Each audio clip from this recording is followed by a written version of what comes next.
Es un gusto dar continuidad a nuestra jornada.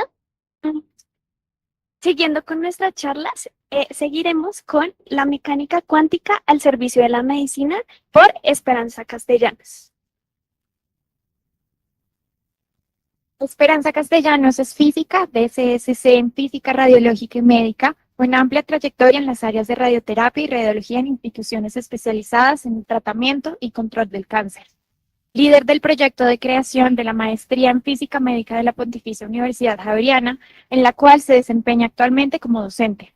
Ha colaborado con el Organismo Internacional de la Energía Atómica como experta internacional en múltiples misiones en el campo de la dosimetría y la física médica, así como en el control regulatorio del uso de la energía nuclear. Es un gusto darle la bienvenida a la doctora Esperanza.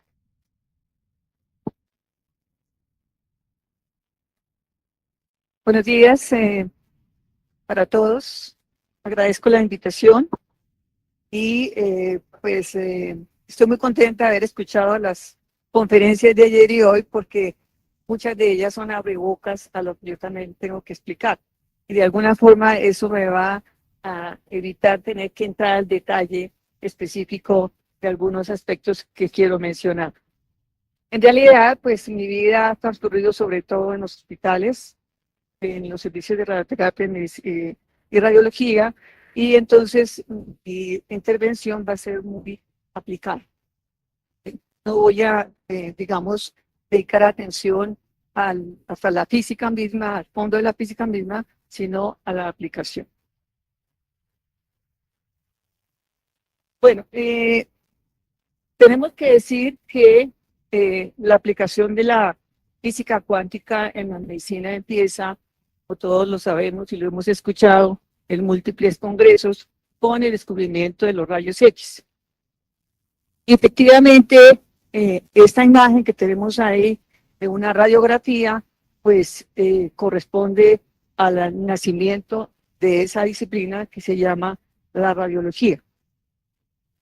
Pero es muy importante saber que esos rayos X descubiertos en 1895 muy rápidamente se empezaron a usar también en tratamientos de radioterapia. Y bueno, el año y la persona se discuten, pero podemos como referencia recordar que en 1986 ya un radiólogo en Lyon utilizó los rayos X para hacer tratamientos de cáncer. Entonces, podemos decir que prácticamente en el mismo año nació también esa otra disciplina que es la radioterapia externa. Luego recordamos todos los descubrimientos de la radioactividad, Becquerel, los trabajos de los esposos Curie, pero lo más importante es decir que también aquí surgió casi que inmediatamente la idea de usar esas emisiones radiactivas para tratamiento de cáncer. Y entonces, en 1903, prácticamente inmediatamente, ya se reportaron 2 casos de carcinoma vasocelular tratados con fuentes radiactivas. Decimos entonces que aquí nació otra disciplina, que es la braquiterapia o la terapia de contacto. Bien, pero también conocemos toda la evolución posterior, y la evolución posterior es la aparición de los efectos biológicos de la radiación ionizante, efectos deletéreos, efectos negativos, que no conocíamos o que no se conocían porque simplemente no había la experiencia ni el conocimiento para predecir esos efectos. Y pues es muy conocido el experimento que hizo el mismo Pierre Curie, ubicando una fuente radiactiva en su brazo para comprobar que sí había esos efectos nocivos porque ya los habían observado tanto en pacientes como en trabajadores. Entonces, se habla de ese gran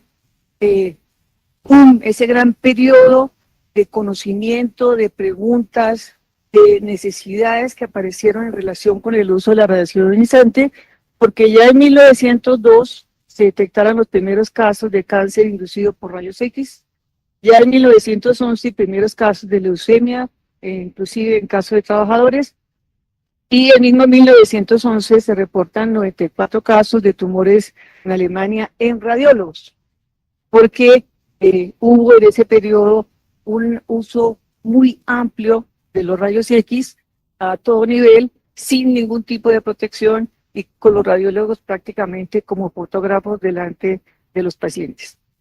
Entonces, todo esto da lugar al nacimiento de disciplinas nuevas, prácticamente en esos años, pero que tienen su boom en el desarrollo después de 1925. O sea, después de que se logró la comprensión de la estructura de la materia y entonces la explicación de los efectos y fenómenos que se estaban observando. Entonces me parece muy importante aquí resaltar el nacimiento de la radiobiología, que tiene que ver con el estudio de los efectos biológicos de la radiación ionizante en los tejidos. Entonces, aquí pues recordemos la charla del colega Pavón hace un momento. Tenemos que recordar que el blanco principal de la radiación ionizante es el ADN y que todos los daños que produce la radiación como consecuencia de la ionización, pues van a tener consecuencias en el funcionamiento de las moléculas, en el funcionamiento de los tejidos y en el funcionamiento del cuerpo humano en general. Entonces, lo que quiero resaltar aquí es que esa disciplina, que es la radiobiología, que se fundamenta en eso, en las consecuencias, en el estudio de las consecuencias de la radiación ionizante sobre los tejidos, pues se ha convertido en una disciplina que se ha desarrollado a lo largo de todo el siglo XIX y lo que corre el siglo XX hasta llegar a la investigación molecular actual centrada en genes y proteínas. Y esta disciplina es crucial para el desarrollo de la radioterapia. Todo lo que se hace en radioterapia, o sea, en la terapia con radiaciones ionizantes, está basada en los conocimientos que aporta la radiobiología, de los cuales vamos a hablar hoy. Yo traje esta línea de tiempo que encontré en este texto, que me parece muy interesante, que resalta esos hitos, digamos así, del desarrollo de la radiobiología, de los cuales quiero mencionar, por ejemplo, en 1909, ya la identificación de lo que se llama el efecto oxígeno. Pero resulta que las células tumorales no están muy oxigenadas por la estructura del tumor, pues ya tienen una resistencia al efecto de la radiación. Después debemos mencionar que ya en 1921, cuando se habían identificado la existencia de efectos nocivos de la radiación ionizante sobre los tejidos biológicos, pues ya se creó el Comité de Radioprotección y se estableció, se comenzó a limitar el uso de la radiación para cierto tipo de enfermedades, porque se estaba aplicando ya, por ejemplo, para tratar infecciones y para tratar inflamación. Entonces, aquí empezamos a determinar que esas terapias suaves que se usaban hasta 1932, que consistían en el uso de sustancias mezcladas con cantidades pequeñas de radios, debían ser limitadas por las consecuencias biológicas negativas. Otro punto que me parece importante resaltar en esa evolución de la radiobiología es en 1956 la estructuración de curvas de sobrevida de células en mamíferos, porque esa estructuración fue la que nos permitió entender los efectos biológicos de la radiación sobre diferentes tipos de células y irradiadas con diferentes tipos de radiación. Otro punto clave en esa historia es la aparición de lo que llamamos el modelo lineal sin umbral. Ese modelo que nos dice que los efectos biológicos de la radiación son bien conocidos a partir de un cierto nivel de dosis, pero con dosis bajas no sabemos qué pasa y por tanto suponemos que no importa qué dosis recibamos, el riesgo de producción de cáncer está presente. Y posteriormente nos vamos, ya saltamos a la era moderna. En el año 2010 aparecen lo que se llaman las terapias flash, o sea, las terapias en las cuales reducimos el número de sesiones con las cuales irradiamos al paciente, los irradiamos con dosis muy altas, pero conservando los efectos biológicos deseados que ya hemos aprendido a lo largo de todo el tiempo. Y hoy en día se trabaja mucho en radiobiología en la combinación de la radioterapia con quimioterapia para unas terapias directamente orientadas a los tumores. Me pareció un poco extraño que un texto no considerara los dos puntos que me parecen claves en el desarrollo de esa disciplina, que es la explicación de la necesidad del fraccionamiento en radioterapia. Ya aquí se dieron cuenta que irradiar a un paciente con dosis altas de radiación en sesiones únicas implicaban daños biológicos muy graves en el tejido sano. Y ya hicieron experimentos y demostraron que esas mismas dosis administradas en fracciones permitían controlar el daño biológico en los tejidos sanos. Y otro punto que me parece también muy importante, que está olvidado en ese texto, es en 1983 se establece la famosa fórmula del isoefecto, que es una fórmula que nos permite a nosotros comparar diferentes esquemas de tratamiento y entonces hallar equivalencias entre ellos, buscando siempre pues, el objetivo del tratamiento. Entonces, la radiobiología se ha vuelto como la columna espinal del desarrollo de la radioterapia y también de la radioprotección. Bueno, otra disciplina que se desarrolla también a partir de 1914, pero tiene su punto máximo de desarrollo después de 1925, es la dosimetría. Entonces, la dosimetría nace en la aplicación clínica y pues se entiende que es necesario establecer métodos para definir la cantidad de radiación que llega al cuerpo, cantidad de energía que se absorbe en los tejidos y de esa forma poder definir cuáles son los efectos y cuáles son los riesgos. Y aparece esa disciplina que se llama la dosimetría, que muy pronto se entiende en la comunidad científica que no se trata de seguir en observación de los efectos biológicos, sino que ahora hay que establecer métodos físicos para determinar esas cantidades, que son cantidades físicas que corresponden a la energía absorbida por los tejidos. Entonces, actualmente la dosimetría es una ciencia pura, se considera que es una ciencia de física pura, en la cual lo que pretendemos es determinar métodos para establecer de forma cuantitativa cuál es la energía depositada en los tejidos y por tanto cuáles son las consecuencias desde el punto de vista biológico del funcionamiento de esos tejidos. Todo esto se hace pues estableciendo magnitudes y unidades, por supuesto, y aplicando métodos en los cuales hay que entender la forma como la radiación interactúa con la materia, hay que entender las probabilidades de los diferentes efectos, hay que entender el futuro de esas partículas secundarias que se presentan, hay que entender la estructura del átomo, hay que comprender las secciones eficaces y demás.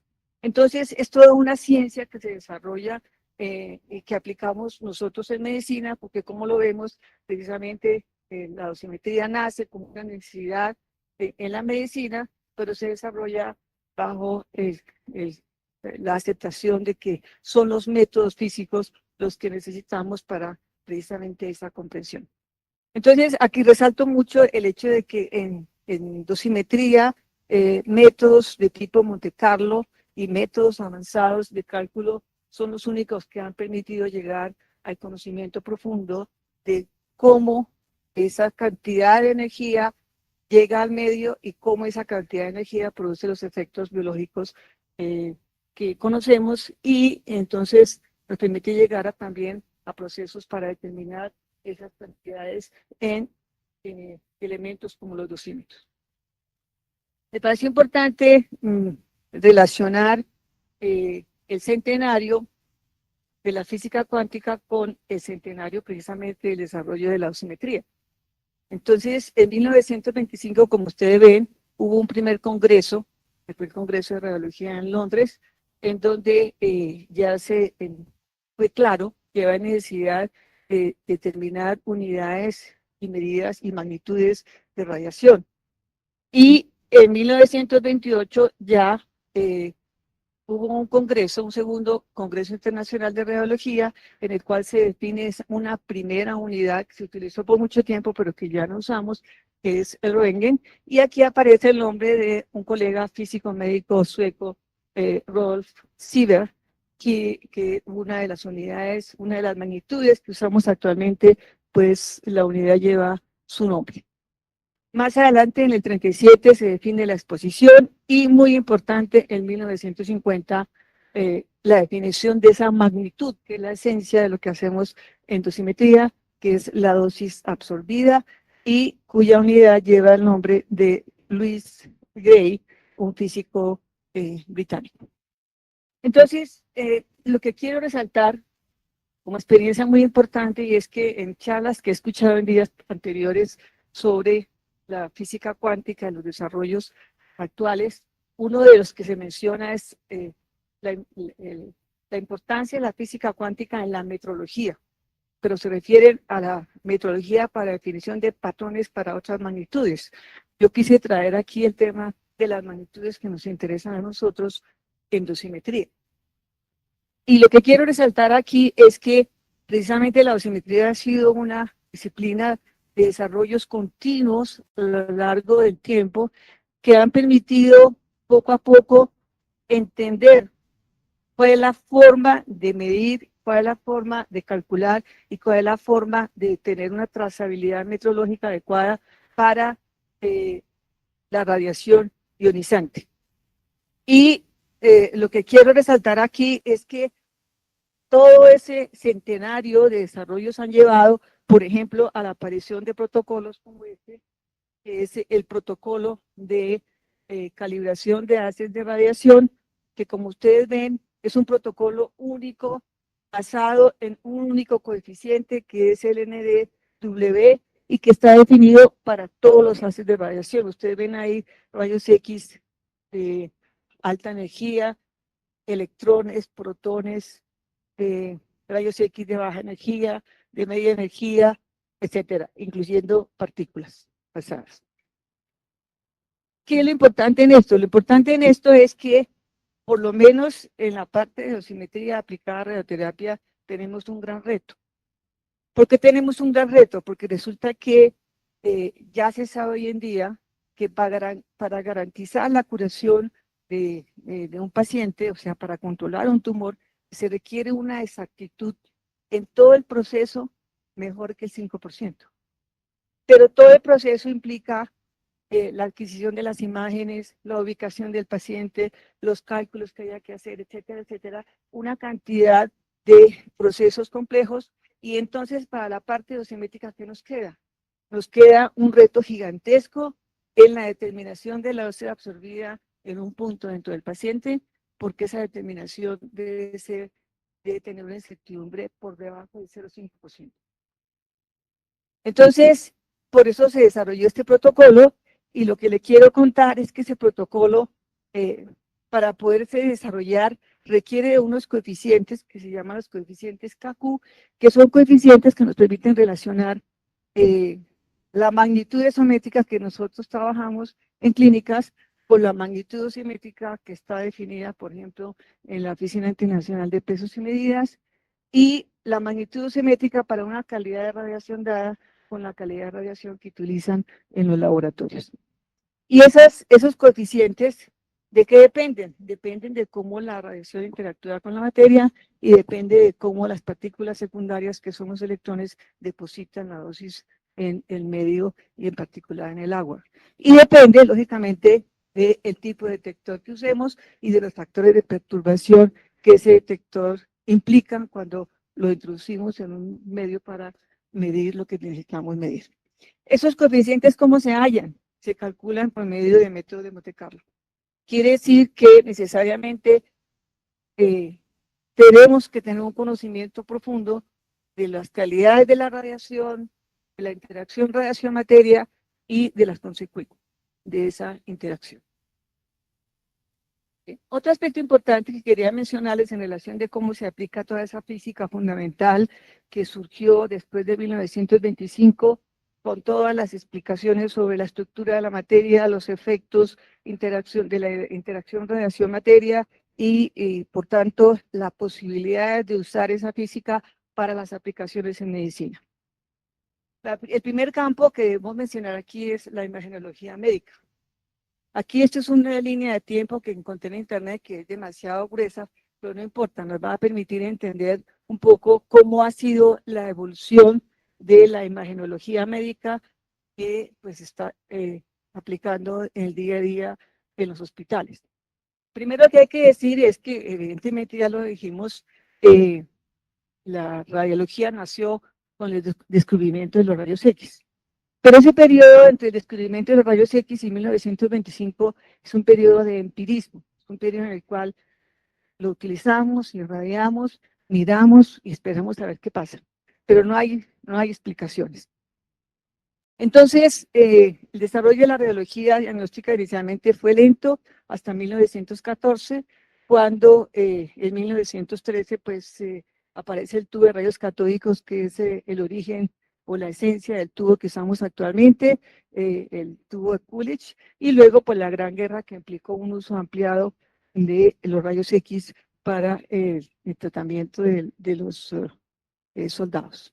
Pero a partir de 1920 avanza la radiología como una ciencia nueva gracias a todo el proceso de crecimiento de las imágenes, pasando por la digitalización de la radiología, de la cual vamos a hablar un poquito, y luego hasta llegar a lo que hoy en día es la interpretación de las imágenes utilizando la inteligencia artificial, especialmente en el mundo de la mamografía.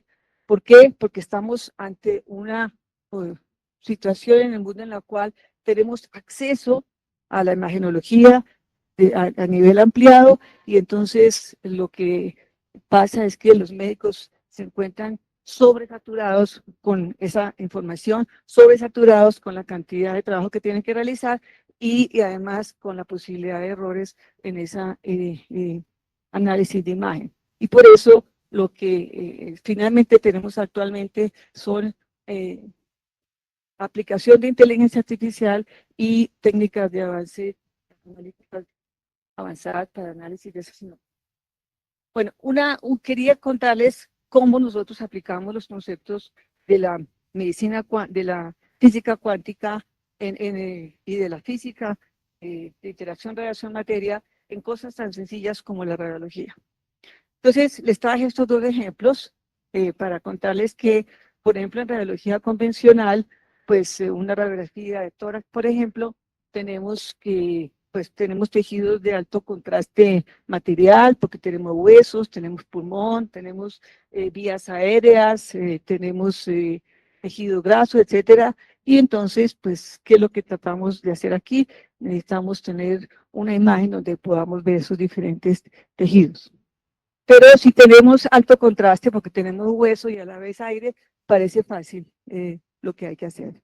Sin embargo, también tenemos tejidos complejos, como este caso de mama, en donde pues no tenemos contraste material elevado, tenemos tejido blando, y entonces aquí tenemos que pensar cómo aplicarlo. Entonces, por ejemplo, el caso de una radiografía de tórax, ¿qué es lo que tenemos que saber? Tenemos que saber que cuando la radiación interactúa con la materia, tenemos efecto fotoeléctrico, efecto Compton principalmente, en esos rangos de energía, y entonces tenemos que saber, dependiendo de qué queremos ver, si queremos ver la estructura ósea o queremos ver el parénquima pulmonar, qué rango de energías usar. Entonces, aquí vamos nuevamente a la física que todos conocemos: interacción radiación-materia, coeficiente de atenuación en función de la energía, y entonces decimos, bueno, tenemos que ubicarnos en una zona donde tengamos un efecto que nos permite distinguir tejidos. ¿Cuál es ese efecto? El efecto fotoeléctrico. Entonces, aquí se define el rango de las energías que usamos en radiología. Pero a la vez está el tema de el principio de funcionamiento de la radiología. ¿Cuál es? El haz de radiación atraviesa el paciente y llega a un sistema de detección de imagen, pero el paciente atenúa ese haz de radiación. ¿Cuánta radiación de la que llega al paciente llega al detector? Solamente un 5 o un 10%. ¿Qué pasa con el resto? El resto produjo electrones secundarios que depositan su energía dentro del paciente. Entonces, aquí viene pues toda una filosofía sobre qué tipo de haces usar, qué tipo de materiales en el blanco para tener el espectro que necesitamos, cómo filtramos ese haz para evitar que muchos fotones de baja energía produzcan solamente dosis y no lleguen a producir imagen, y además qué tipo de tejidos vamos a estudiar. Por ejemplo, en el caso de una radiografía de tórax, si lo que queremos ver es tejido óseo, evidentemente necesitamos que haya mucho efecto fotoeléctrico, entonces necesitamos un kilovoltaje relativamente bajo que nos permita que haya mucho efecto fotoeléctrico, pero si lo que queremos es ver parénquima, necesitamos borrar las costillas y por tanto necesitamos aumentar el kilovoltaje de tal manera que haya más efecto Compton que efecto fotoeléctrico y de esa forma no veamos el tejido óseo. ¿Qué pasa en mamografía? Mamografía hay que razonar de una forma completamente diferente. Mamografía necesitamos mucho efecto fotoeléctrico. No queremos radiación de frenado que produce dispersión y entonces produce lógicamente ruido en la imagen. Necesitamos un espectro prácticamente monoenergético. ¿Y eso qué implica? Eso implica usar ciertos tipos de materiales con ciertos tipos de filtros para que el espectro sea como el que ustedes ven ahí. Entonces, por eso quería mostrarles que nosotros en la rutina permanente tenemos la física en la cabeza y cada análisis que hacemos y cada decisión que tomamos en relación del cambio de un protocolo implica necesariamente ese conocimiento. Bien. En el caso de la mecanología, cabe resaltar que precisamente la evolución de los sistemas de detección o los sistemas de formación de imagen son un ejemplo muy importante de la influencia o del aporte de la física cuántica a la imagenología médica. Esta evolución rapidísima, les cuento, pasamos de los sistemas de radiografía pantalla-película a la radiografía computarizada, donde teníamos que leer con un láser una imagen latente en un fósforo, y a lo que hoy en día es la radiografía digital directa, cuyo principio fue explicado muy bien ayer por la tarde en la conferencia del profesor Henry. Entonces, muy importante decir que la física ha contribuido al desarrollo rápido de la radiología, también no solamente en la producción, en cómo se produce la radiación que necesitamos, sino además de cómo se detecta, y hoy en día ya es una realidad la radiología digital generalizada. En Colombia también lo es, aunque todavía estamos en una etapa intermedia que es la radiología computarizada. Bueno, un hito de la aplicación de la física cuántica en imagenología médica es la resonancia magnética nuclear. La resonancia magnética nuclear fue descubierta por allá en 1937, pero no para medicina, sino en muestras, y solamente en 1977 ya hubo un equipo de resonancia magnética nuclear dedicado a la adquisición de imágenes médicas. ¿Por qué decimos que ese es el hito? Pues es el hito más destacado porque simplemente se basa en la interacción del spin nuclear de los átomos con campos magnéticos. ¿Qué permite la resonancia magnética nuclear? Se dice que permite principalmente observar tejidos blandos por el principio de funcionamiento, pero hoy en día se hacen otros procedimientos que no son solamente la observación de tejidos blandos. Otro de los grandes desarrollos de la aplicación de la física en imagenología es la tomografía computarizada, que ustedes recuerdan, pues empezó a desarrollarse en 1967, pero solamente en 1979 se tuvo un equipo dedicado a la imagenología médica. Al principio, pues todo lo conocemos, un haz tipo abanico, un sistema de detectores, ¿cierto?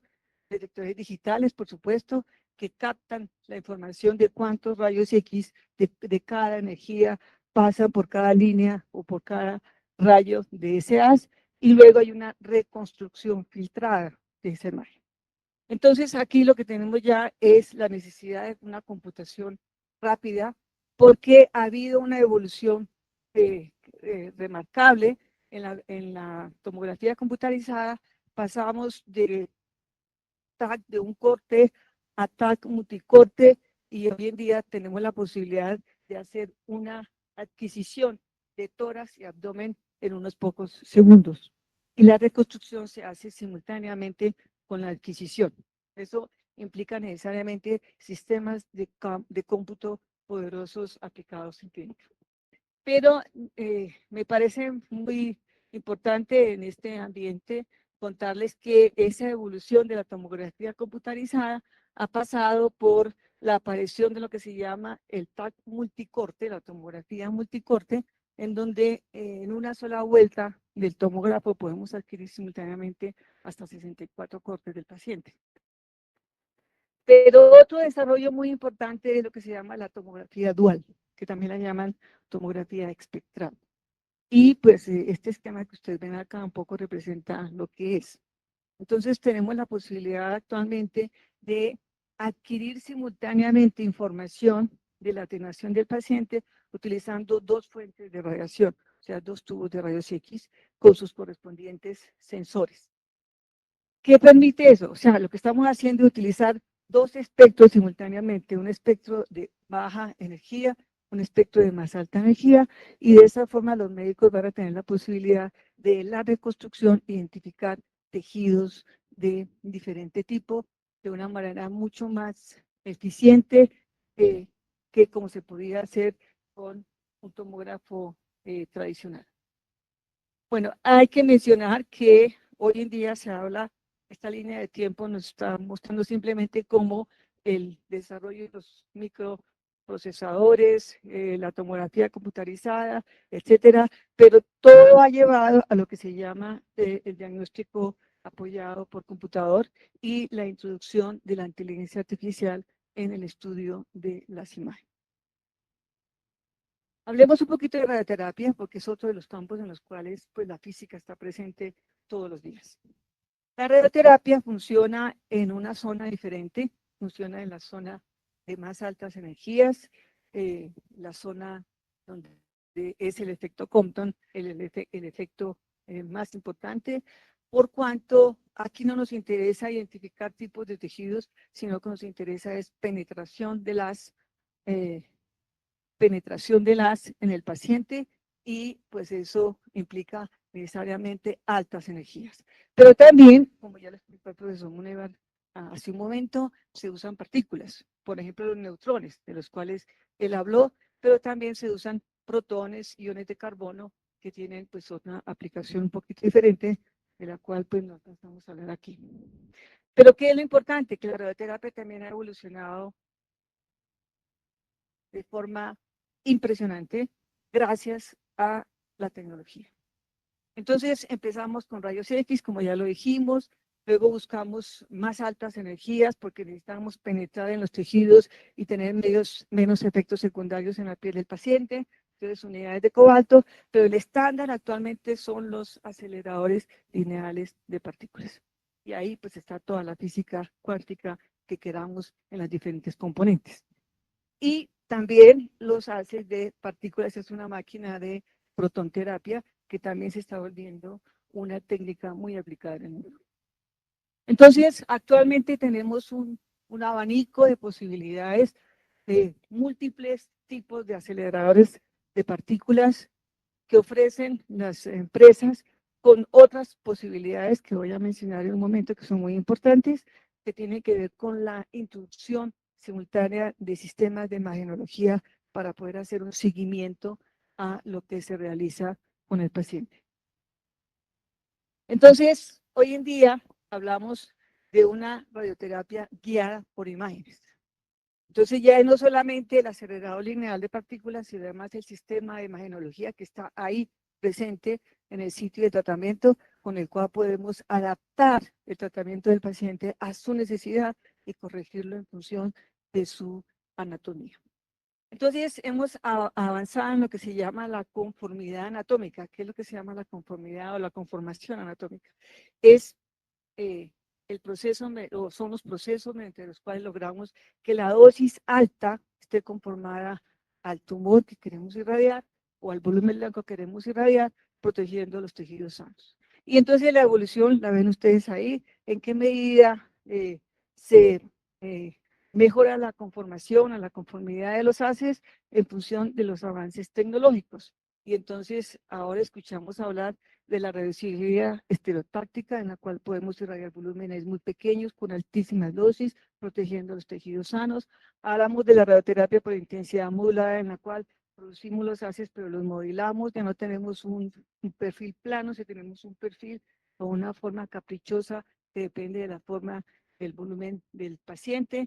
Hablamos de la radioterapia guiada por imágenes, entonces irradiamos al paciente, pero a la vez controlamos la irradiación con sistemas de imagenología estándares para poder saber cómo se comporta ese paciente durante el tratamiento, pero resulta que en la medida en que conformemos la dosis también producimos efectos secundarios seguramente difíciles de manejar en los órganos sanos, entonces necesitamos hacer radioterapia por modulada volumétricamente, y ahora tenemos robots como la CyberKnife y radioterapia guiada por resonancia magnética nuclear y la terapia por IOPS. Entonces, con toda esa tecnología a la cual tenemos acceso actualmente y afortunadamente en Colombia estamos en un muy buen nivel de instalación tecnológica en el país, prácticamente en todas las grandes ciudades. Hemos logrado una reducción de la dosis al tejido normal y estamos llegando actualmente a lo que se llama la radioterapia adaptativa. La radioterapia adaptativa es la radioterapia en la cual podemos nosotros, ahí en el sitio del tratamiento, mediante imágenes, adaptar el tratamiento en función de la necesidad del paciente. ¿Eso qué implica? Eso implica necesariamente que deberíamos tener sistemas de cómputo muy potentes que nos permitan prácticamente al segundo recalcular lo que pasa en el paciente para adaptar el tratamiento a esa necesidad del paciente. Y ese es un punto muy importante en el cual consideramos que la computación cuántica puede tener su aplicación. Bien. Otro aspecto que quiero resaltar desde el punto de vista de la física es que siempre hablamos de lo que se hace con el paciente, las imágenes, bla, bla, eso lo conocemos, lo aplicamos, sabemos, pero nos olvidamos de que en el fondo hay un aspecto físico muy importante y es el cálculo de la distribución de dosis en el paciente. ¿Y eso qué implica? Eso implica la necesidad de algoritmos especializados.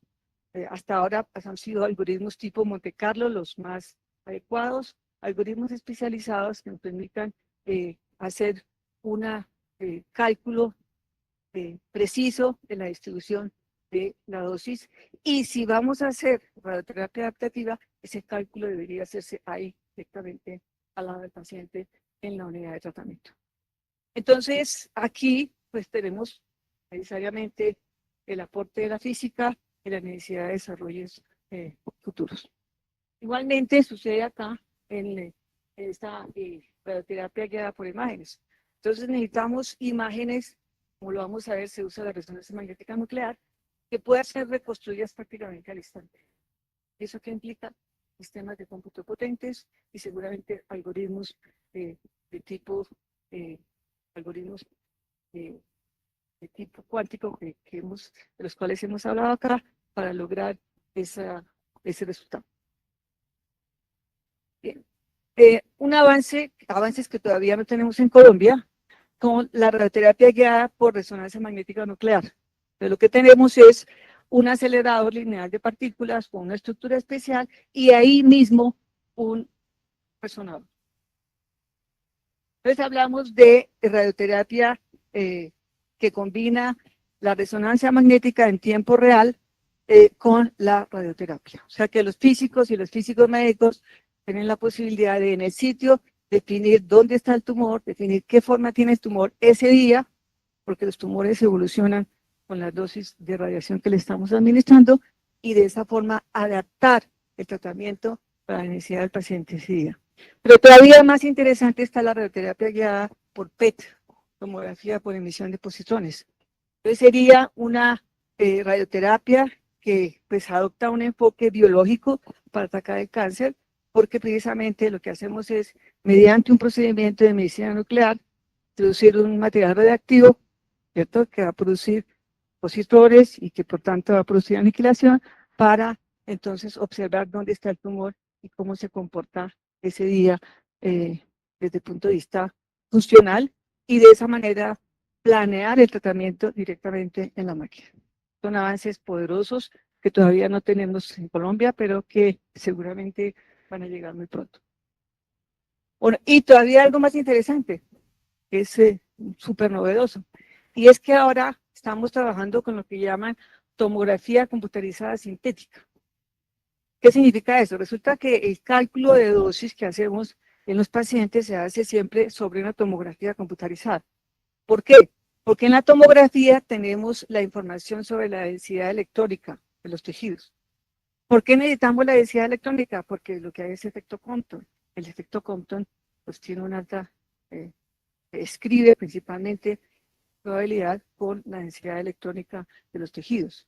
¿De dónde se obtienen? De los números Hansfield que tenemos de la resonancia, de la tomografía computarizada. Pero ¿qué pasa en esos equipos que funcionan con resonancia magnética nuclear? Allí lo que hacemos es una imagen de resonancia magnética y a partir de ella necesitamos hacer el cálculo de distribución de dosis. Entonces aparece una solución nueva, que es la creación de tomografías sintéticas y que se hace con redes neuronales. No sé exactamente cómo será el proceso, pero esa es la explicación. Pues a partir de información y con redes neuronales se puede hacer la transformación de la resonancia magnética nuclear a una tomografía computarizada reconstruida, sintética, que es esta, sobre la cual se realiza el cálculo de la distribución de dosis. Por supuesto, debo mencionar la medicina nuclear, pues se me acabó el tiempo, ¿cierto? Hace rato.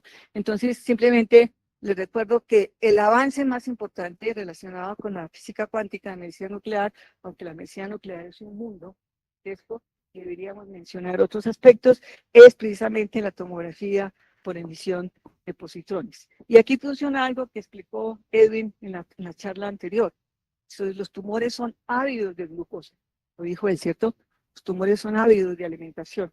Entonces, lo que se hace aquí precisamente es eso, es mezclar un material radiactivo con unas características específicas a glucosa, que se comporta como radiotrasador, y eso pues va al tumor y allí se hace el análisis de ese comportamiento de la glucosa en el tumor. Adicionalmente, actualmente se mezclan, se manejan lo que se llaman las imágenes híbridas. Entonces ya, pues esto es una imagen de PET, de tomografía por emisión de positrones, como ustedes ven, es una imagen de muy buena calidad. Entonces lo que hacemos es unirla, mezclarla con tomografía computarizada, por ejemplo, para obtener una imagen como esta y de esa forma poder hacer un diagnóstico más claro, específico y certero.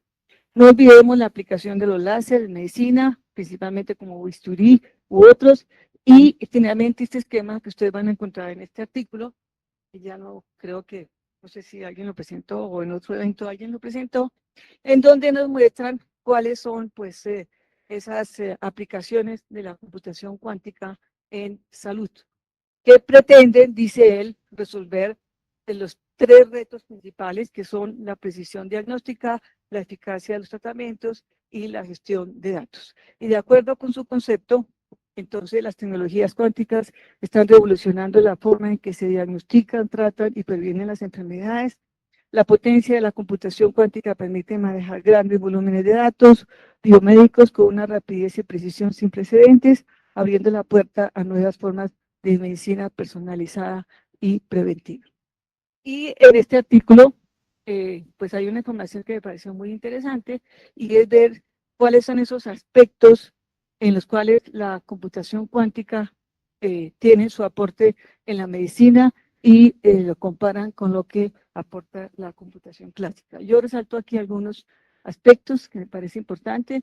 Uno de ellos, la velocidad de procesamiento de datos, debido a la cantidad exponencial de datos que tenemos, por ejemplo, en el caso de mamografía y su necesidad de identificación, el caso de las imágenes médicas. Entonces, la computación cuántica va a permitir mejorar las técnicas de imagenología a través de los métodos que ya hemos estudiado y que va a mejorar las capacidades diagnósticas.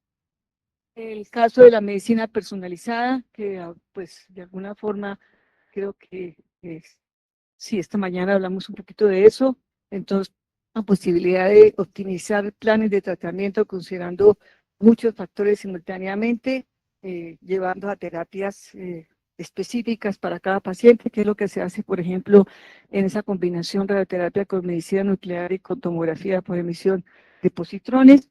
Y otro aspecto, pues, es el caso de la inteligencia artificial en el aprendizaje, en la creación de modelos para reconocer patrones y mejorar los diagnósticos. Pero bueno, hay cada explicación que me parece pues muy relevante y les recomiendo leer ese artículo. Bueno, y como conclusiones generales podría decir, pues son unas conclusiones un poquito, digamos, demasiado globales, pero corresponden a la realidad. La mecánica cuántica ha estado presente desde su nacimiento en la comprensión de las experiencias previas en el uso e investigación de las radiaciones ionizantes y en los futuros desarrollos después de 1925. Este siglo de aplicaciones de la física cuántica en medicina ha permitido la introducción y optimización de procedimientos en la aplicación de la radiación en medicina, de sistemas de detección y medida, de sistemas de formación de imagen y de sistemas de control para la seguridad tecnológica. Y las llamadas tecnologías cuánticas en curso de implementación están yendo a retos modernos en materia de precisión diagnóstica, eficacia de tratamientos y gestión y seguridad de datos. Y podríamos incluir un par más de todo lo que hemos hablado ayer y hoy. Gracias.